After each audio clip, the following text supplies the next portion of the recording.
अस्सलाम वालेकुम। SM news के साथ मैं हूं मुक़द्दर रज़ा। एसएम न्यूज़ स्टूडियो में खुशामदीद। खबरों का सिलसिला बढ़ाते हुए हबशाम करते हैं चीचा वतनी से। चीचा वतनी के इलाके गाजी आबाद से हमेशा ही सौतेली माँ जैसा सलूक किया जा रहा है। गाजी आबाद से 1131L तक रोड की टूट फूट से माली नुकसान तो बेज़ाहिर है, लेकिन जानी नुकसान में भी बहुत सा इजाफा हो गया। इसी पर मजीद अपडेट कर रहे हैं एसएम न्यूज़ के ब्यूरो चीफ मुनीर अहमद सियाल। जी मुनीर अहमद, आगाह कीजिएगा इस हवाले से।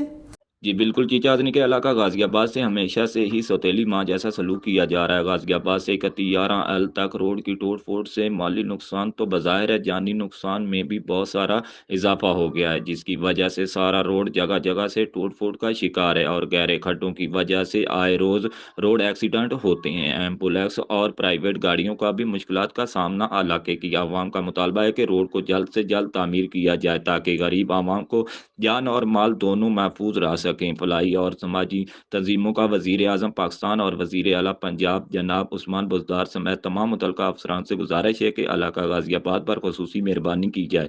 एहलियान गाजियाबाद ने MNA राय मोहम्मद मुर्तज़ा इकबाल से भी गुजारिश की है कि गाजियाबाद के हल्के पर नज़रसानी की जाए, यहाँ का रोड का निज़ाम और हॉस्टल के निज़ाम को बेहतर बनाकर अवामी मसाइल हल किए जाएँ। ख़ास तौर पर महकमा हाईवे, महकमा हेल्थ की नाकस कारकर्दगी की वजह से हमारे कारोबार और हमारी कीमती गाड़ियों और जानो माल बिल्कुल महफूज नहीं है। हमारी आला काम से पुरजोर अपील है कि इसका जल्द से जल्द नोटिस लिया जाए ताकि गाजियाबाद के हल्के को उनका हक मिल सके। जी बहुत शुक्रिया मुनीर अहमद तफसीलात से आगाह करने के लिए। अब तक के लिए इतना ही। मजीद खबरों के लिए देखते रहिए एसएम न्यूज़।